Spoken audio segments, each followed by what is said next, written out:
Have you ever walked into your own home and felt a quiet heaviness you could not explain?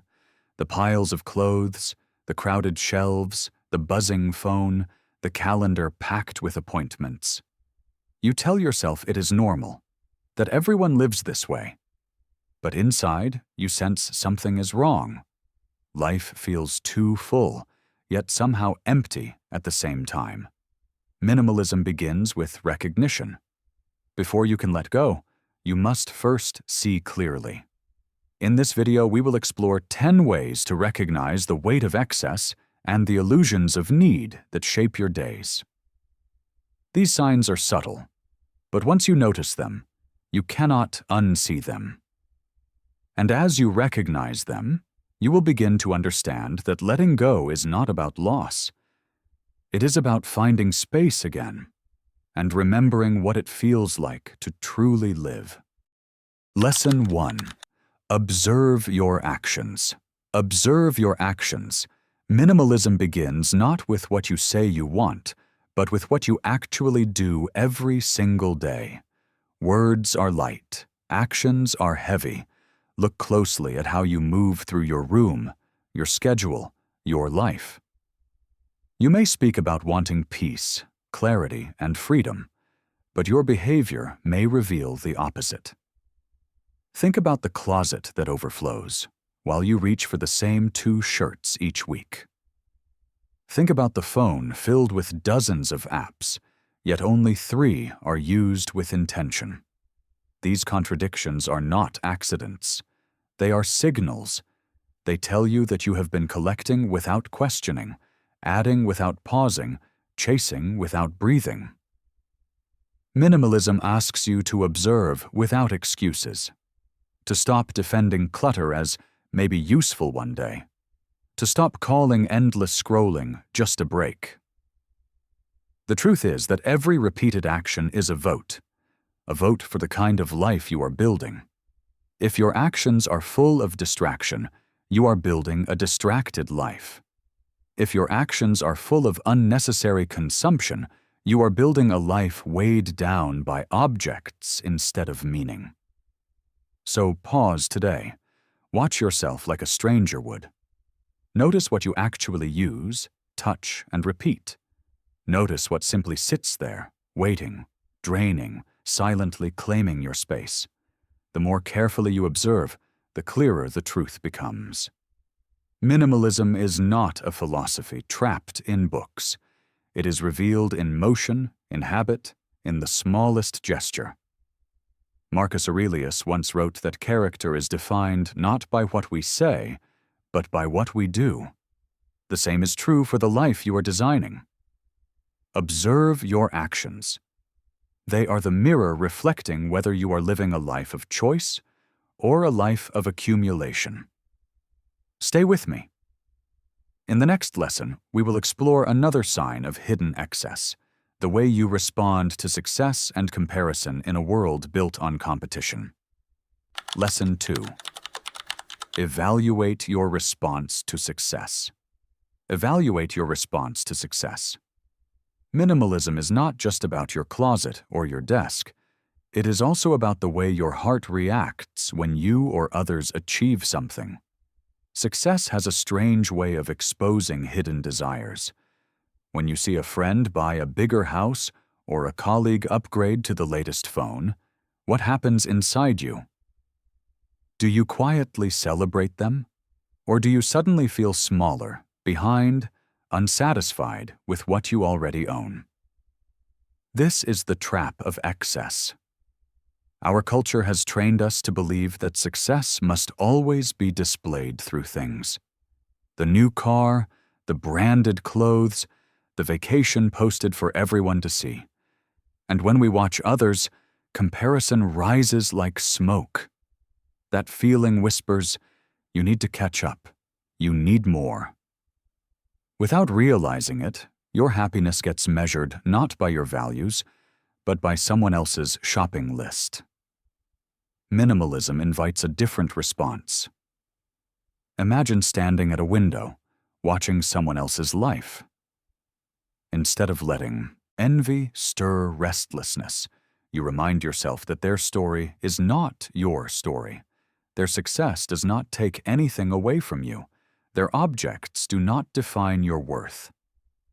True minimalism means your sense of value is anchored not in what is displayed, but in what is essential and unseen.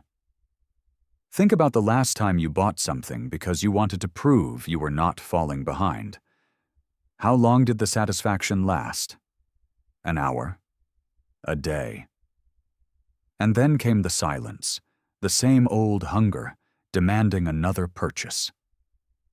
The cycle never ends unless you step out of it. So the question is not, what do I own compared to others? The real question is, does what I own serve the life I truly want to live? Success should feel like lightness, not weight. If each step forward demands more things, more comparisons, more proving, then it is not success at all. It is slavery dressed as achievement. Evaluate your response to success. Let it reveal whether you are trapped in the game of appearances or free to define happiness on your own terms. And now, we will move to the third lesson.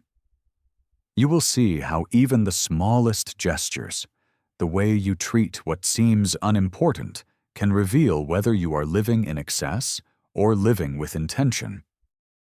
Lesson 3. Notice how you treat the small and unseen. Notice how you treat the small and unseen. Minimalism is not measured by how you behave when people are watching or when you are showing your life to the world.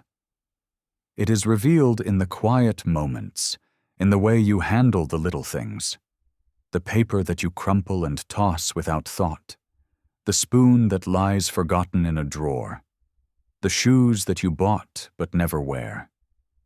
Each small object is a mirror of your attention, your respect, your choices. Think about how easy it is to buy something small and cheap, just because it is convenient. A candle, a trinket, another kitchen gadget. It feels harmless at first. But each item joins the silent army of clutter that fills your home and steals your space. When you disrespect the small, you allow them to pile up until the weight becomes unbearable. Minimalism teaches us to reverse this habit, to give honor even to the smallest possession, to ask before bringing anything in, will this add value to my daily life, or will it simply join the pile of forgotten things? When you treat every object with care, you start to live differently. Suddenly, your room feels lighter. Your shelves breathe, your mind clears. It is not only about objects. Notice how you treat the people who cannot give you anything. The cashier at the store, the delivery person, the stranger you pass by. If you are careless with the small and unseen, you are still trapped in the same illusion, valuing only what brings you benefit while ignoring what seems unimportant. But life is built from the smallest details. Respect grows in the smallest actions. So watch yourself closely. Do you treat your phone with more care than your relationships? Do you place more value on the new than on the things that already serve you well? These are the cracks where excess seeps in. Notice how you treat the small and unseen, because in truth, nothing is small. Every action is a seed. Every choice is a reflection.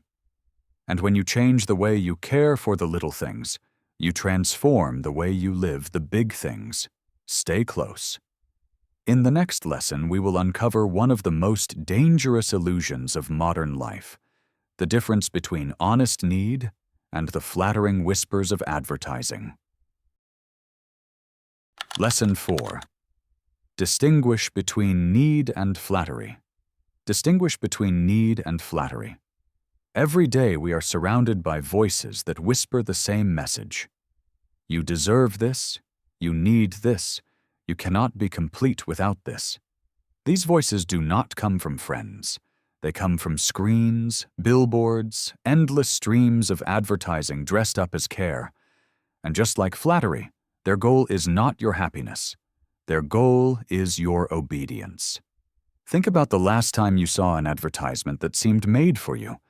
The warm smile of the actor, the perfect music, the promise that this product will finally make you feel enough. For a moment, it works.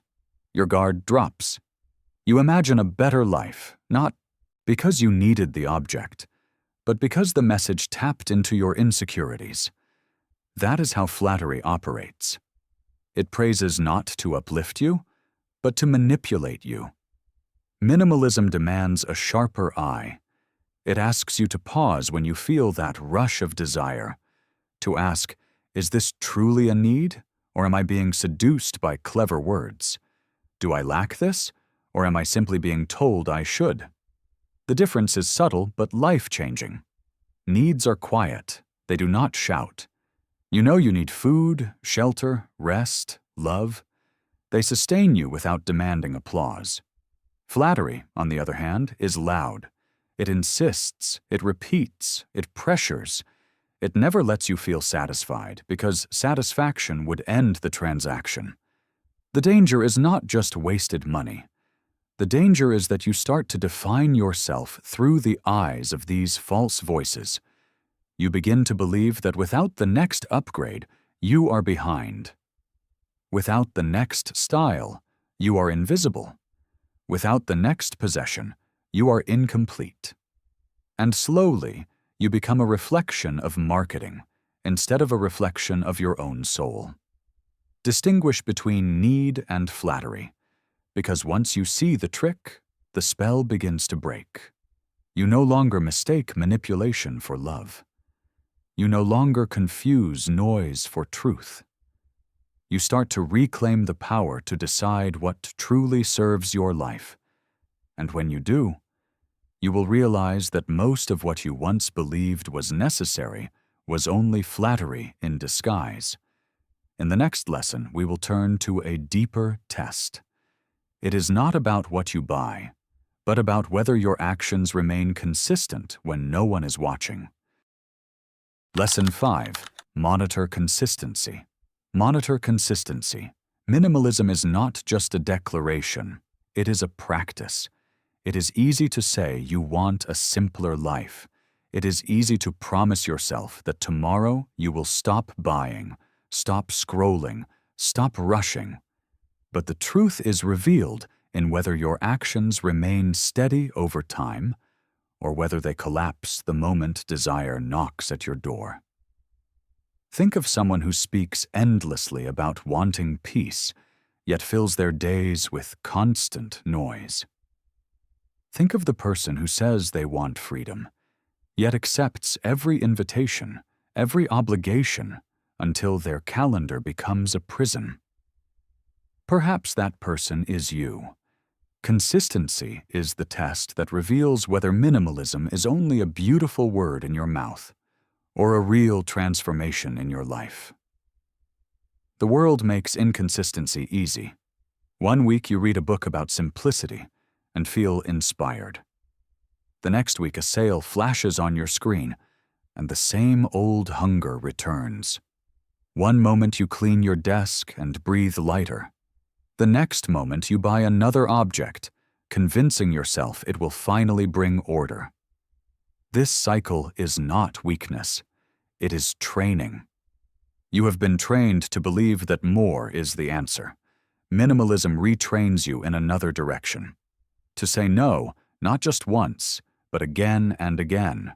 To choose space, not just when it is easy, but when temptation is loud. To hold the line, even when no one is watching. Consistency is not glamorous. It is not dramatic, but it is powerful. It is the steady rhythm that slowly rewrites your story. Ask yourself, do I change my values depending on who is in the room? Do I live one way on Monday and another way on Friday? Do I tell myself I want less, yet keep adding more? If the answer is yes, do not despair. See it clearly.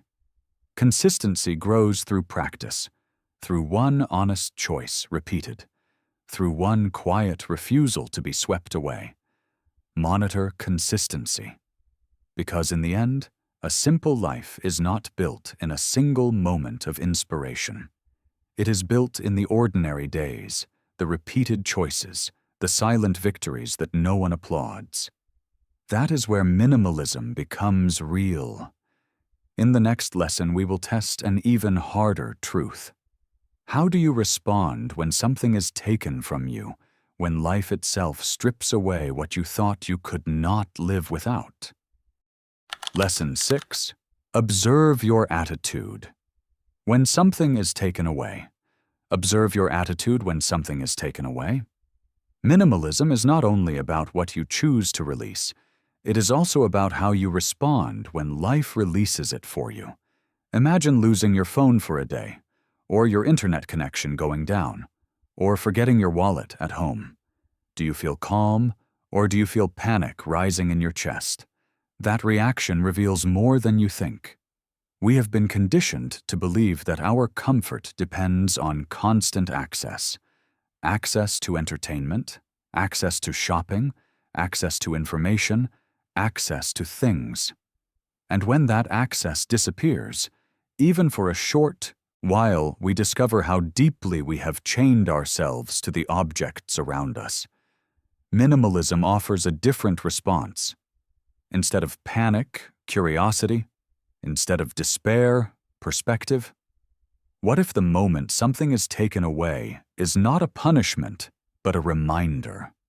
A reminder that you were alive before that object entered your life, and you will remain alive without it. Think about a time when you lost something you believed was essential. Maybe a device, maybe a job, maybe a possession you swore you could not do without. The first reaction was probably pain. But look closely at what came after. Did you adapt? Did you find a simpler rhythm?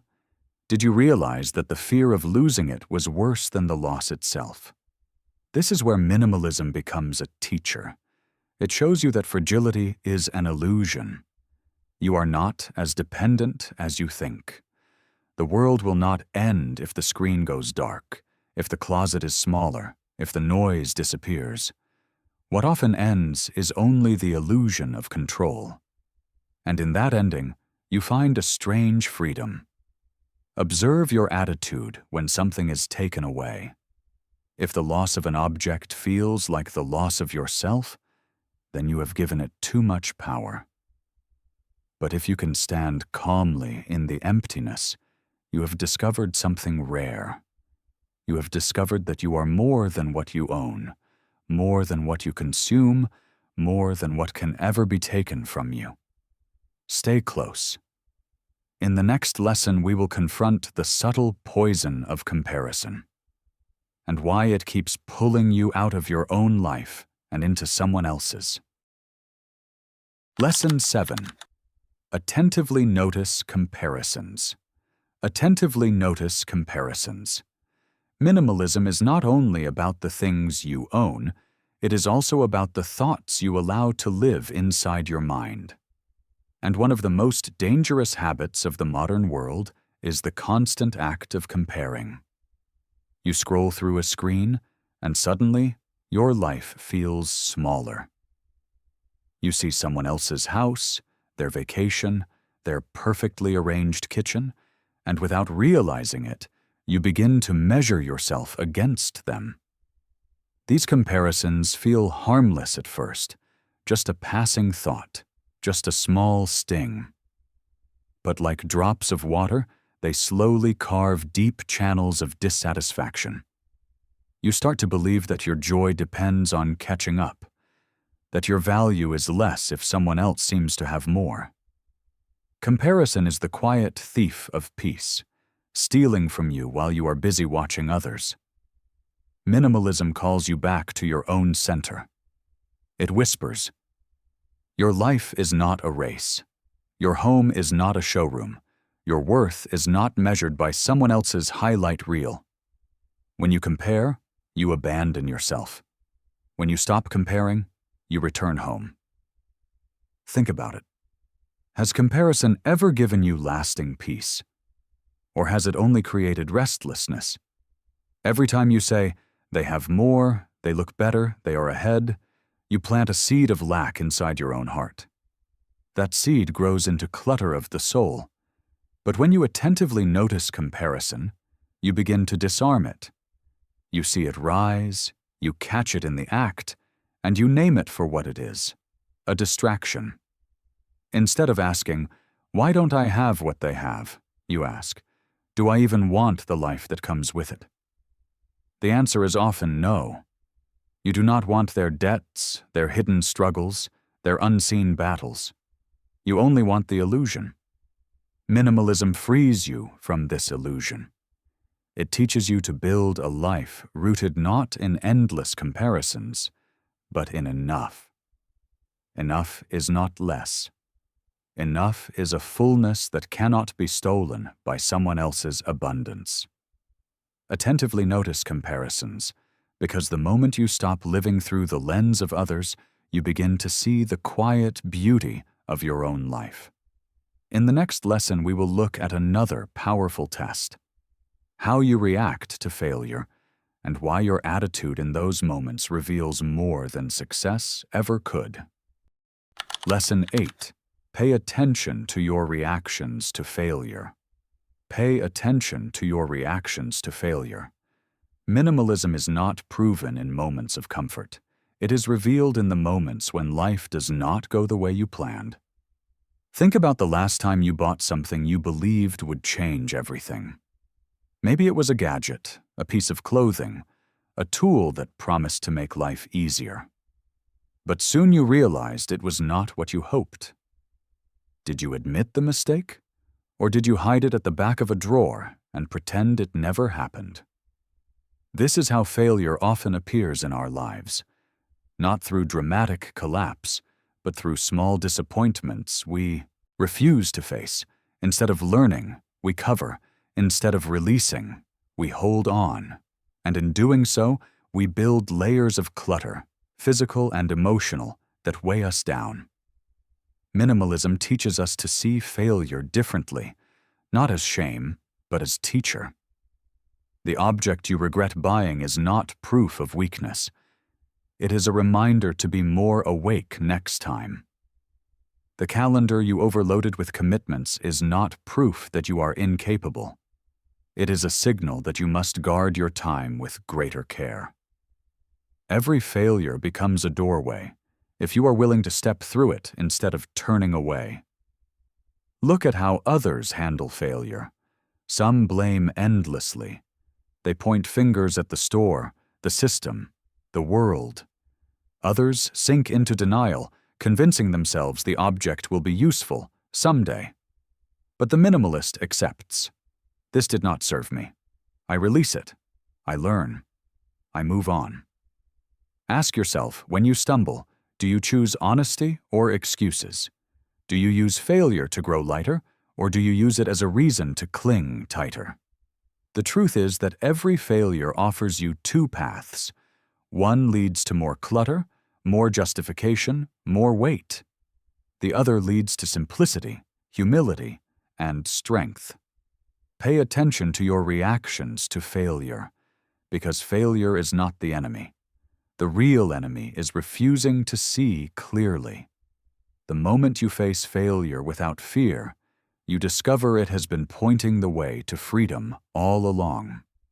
In the next lesson, we will turn to something equally revealing: the way you speak about your own life, and what that language uncovers about your relationship with things. Lesson 9. Evaluate how you share your story. Evaluate how you share your story. Minimalism is not just about what fills your shelves. It is also about the words you choose when you speak about yourself. Every time you talk about your life, you reveal what truly matters to you, and sometimes what quietly controls you. Listen closely to your own voice. Do you often describe your worth by the things you own? Do you highlight the new car, the expensive phone, the latest purchase, as if they are chapters of your story? Or do you speak more about the lessons you have learned, the moments of clarity, the relationships that give meaning? The difference is not small.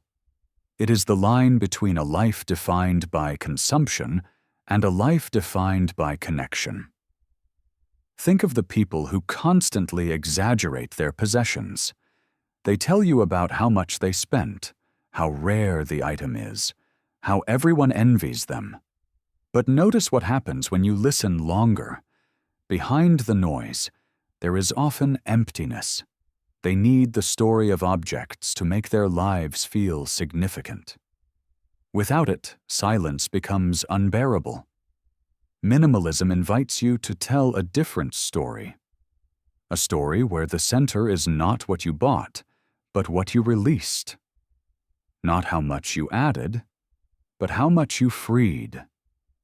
When you say, "I no longer need this," you are not announcing a loss. You are declaring independence. Also notice how you talk about failure. Do you avoid it? Do you shift blame?